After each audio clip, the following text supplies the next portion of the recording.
Okay. Good morning, everyone. I want to welcome you to the first installment of Sunrise Serenity. This is a new series, and I just wanted to share a word about the reasoning before we jump into practice. Will mainly be practice. The reasoning.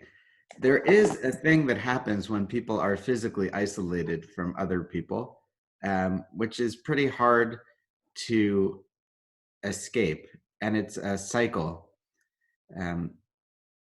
For evolutionary reasons, as it turns out, when we are alone, if you are alone in the wild, that puts you at heightened risk of predators, of anything, because there's no one to help, a food shortage. So there's a stress response that is a natural response just to being alone. And that response in modern civilization days would have caused someone to want to go be near other people in order to mitigate the stress response. But now we're told specifically not to be in close physical proximity to other people. The cycle doubles down on itself a little bit, because when we are alone, we tend to become more involved in ourselves and our worries and whatever negative stressors are affecting us, also as a coping mechanism, right? You need to deal with what's going on. No time to focus on being kind and nice and those things because I've got problems. But actually, that thing, which is an automatic reaction, makes it harder, additionally, to be likable, enjoyable to other people. People tend not to, long love for prolonged periods of time. People caught up in the minutiae of their own problems. And yet physical isolation naturally causes those things automatically. And so in a very subtle way, we are increasing our stress and increasing our self-absorption psychologically. It's gotta be, it's basically a fact, in ways that make it harder for us not only to be near other people, but to relate to other people. And so thinking about these phenomenon occurring, I said to myself, well, I was drowning, I'll just say it, in a certain way. And then there's also the stress of this unknown contagion, right? You can't see it, but it's lurking, and it creates a sort of generalized anxiety, in addition to the economic anxieties. Pile one on the other. This is Serenity, enough of listing them. But it causes a certain thing that even if you've got it together for a period, but it feels tentative. So I wanted to tap in today something deeper, this sense that at the mid-level, if you were looking at the sky, like things are struggling, but if you just take the universe view, things are fine. There's some deeper level at which things are good and fine. And there's an inner place of quiet and space that is crucial to cultivate, to make it, so that we can remain resilient, so that we can have our immunity not decreased by stress. We keep our immunity up. And also, I had to say this, whatever things we'll learn from this whole episode about our personal lives, our schedules, our priorities, our planning, our worries, and our society, inequalities, what is important, what is entirely not important, but we valued it a lot, what we should change, all of those things are impossible to cultivate when there's no space. If we're just absorbed in the constant day-to-day struggle, we can't take what we might want to take from it. And so there are a lot of articles and people musing about what we'll learn, but I'll say we'll probably learn nothing if all we are is just wrapped up in stress. So that's not how you learn. We need a kind of Sabbath of space in order to take in information. Think of it like the nighttime in dreaming. You go through things, and then your mind sorts through the information in weird ways and mixes it together, and you get blurry dreams. So this is a practice that anyone should be able to do. The one we're going to do is actually rooted in the Jewish tradition. Shocker. And but it is broadly available to anyone. There may be people listening out there who are not familiar with it or aren't Jewish. It's not a particularly theistic one or anything. Anyone should be able to benefit from it. And it's an Omer practice. This period from Passover to Shavuot was filled with a meditative practice of the Kabbalists, going through the 7 lower emanations of God, but 7 qualities that they felt should be meditated on in cycle during this time period. And I think it'll be helpful for us to ground ourselves. So here's what the practice will be. It's very simple. And today is kindness. Kindness is the first one. And for this, I think the phrase, Olam Chesed Yibaneh, the world is built on kindness, is a comfortable one. I changed my background to a virtual background today to reflect the ethos of that phrase. And that is that we can have a negativity bias. And this is to remind us of the deep kindness and goodness that's intrinsic to existing, right? That there's a beauty to this universe and to being in it for however long we are that is profoundly enjoyable and good. And that there's a profound goodness to our society that most of the world has stopped on a dime and taken drastic action in order to protect our collective health, with limited exception. And so there's great kindness among people also. This says that kindness isn't a thing you muse about, it's a thing you practice. So we'll be with our breath, and I'll guide you into being with your breath. And then we'll use kindness not as a thing to meditate on. The thing to meditate on will be our breath in our body. But when we realize that our minds have gone somewhere else, a thought, a pain, boredom, whatever it might be, then we're going to, as soon as, I'm there. I'm no longer with my breath. I was with my breath, but now I'm thinking about going to the supermarket or dinner or the pain in my left ankle or the fly in my ear or whatever it is. I have a fly in the basement with me now. So it's buzzing around. As soon as you go there and you realize, that's where I am, to come back with kindness, as opposed to coming back like, mind, what have you done? Tension, where have you gone? Get the hell back here. That's a way we could do it. But this will say to do it softly and to say, oh, okay, come back, to do it gently. And that, of course, is a metaphor for so many plans of our lives where our attention gets taken elsewhere by causes that are our fault or are not our fault. Right? This virus teaches us that there are so many times you think you're doing one thing and then your attention is drawn elsewhere. And then throughout the day, how many times is our attention drawn away from what we thought we were doing? An email in the inbox, an occurrence, a news article, a fear, a thought, sudden panic. So just to say, okay, that's where I am, and to notice it and to create a little distance. The act of noticing and saying, that's where I am. That's like a metacognitive act. That's a spiritual practice to say, I'm there, to notice ourselves, to create enough space to be able to come back and re-engage with where we want to be. So I'll ask you to find a seat. And you'll want to rest your feet, maybe on the floor. If you're in a different position, lying down or standing up, that's fine too. And first, it can be very helpful to ground with physical sensation in the body. So check your posture. You might want your posture to be a little alert or upright, activate the core a little, but also supported. You don't want to be fighting the whole time. You don't want to be too finicky about it either. Any posture that works. And then notice the feeling of your feet on the floor. Feel that sensation. And maybe be curious about the sensation of feet on the floor. And notice the right foot or the left foot. Are there any differences? Are you drawn to compare them? Do they oscillate? between being prominent and not, one and then the other? Are they equally there? And gently close your eyes using the filter of kindness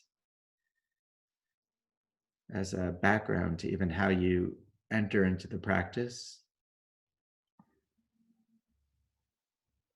And now rest your attention with your natural breath.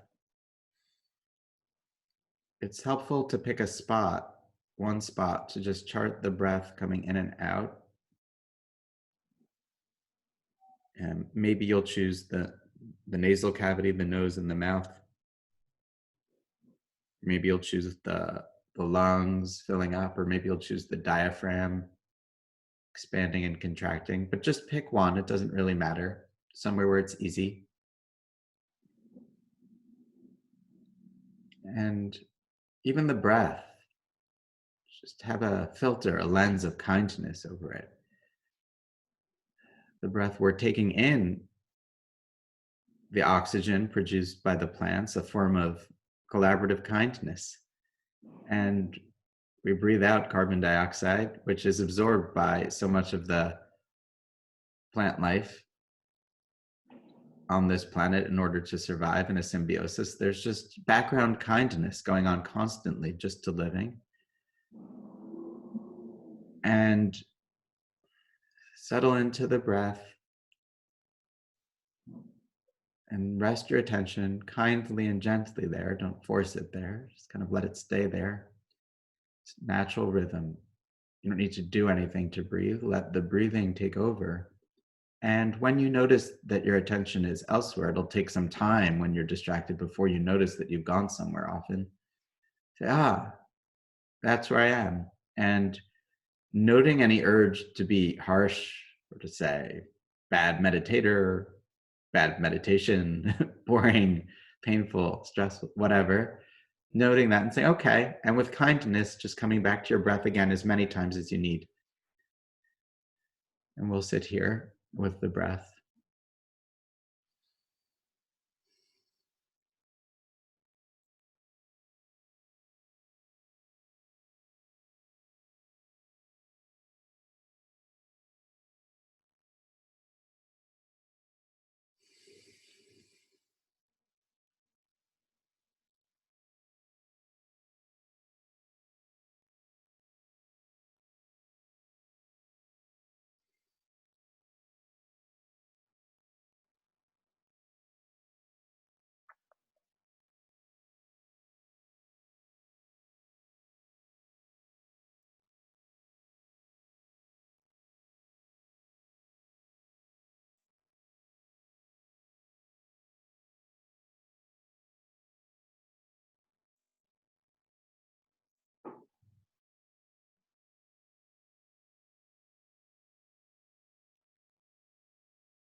And you can begin to perhaps wiggle your toes or fingers, expand your awareness back outwards,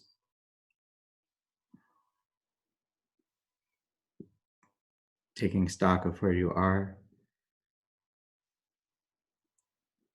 Are you with your breath or somewhere else? And taking as little or as much time as you like to open your eyes.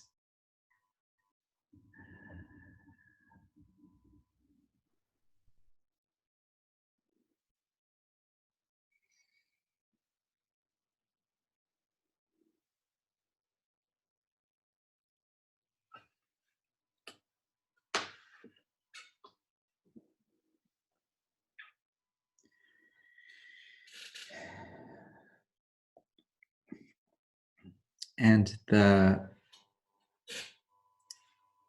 hope of this first practice, and this is the primary, meaning it comes first in this Kabbalistic meditation, is and that by cultivating kindness, even in the way we treat our inner back and forth of attention, that that's where kindness begins.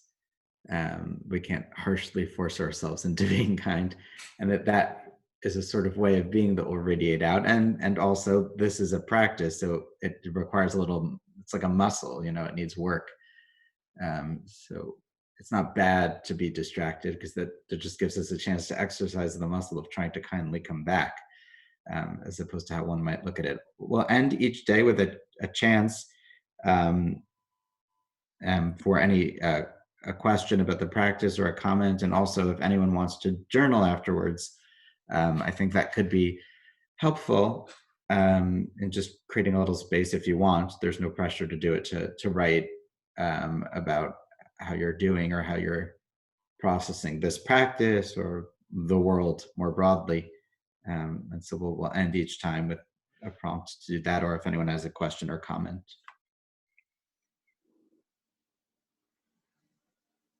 No.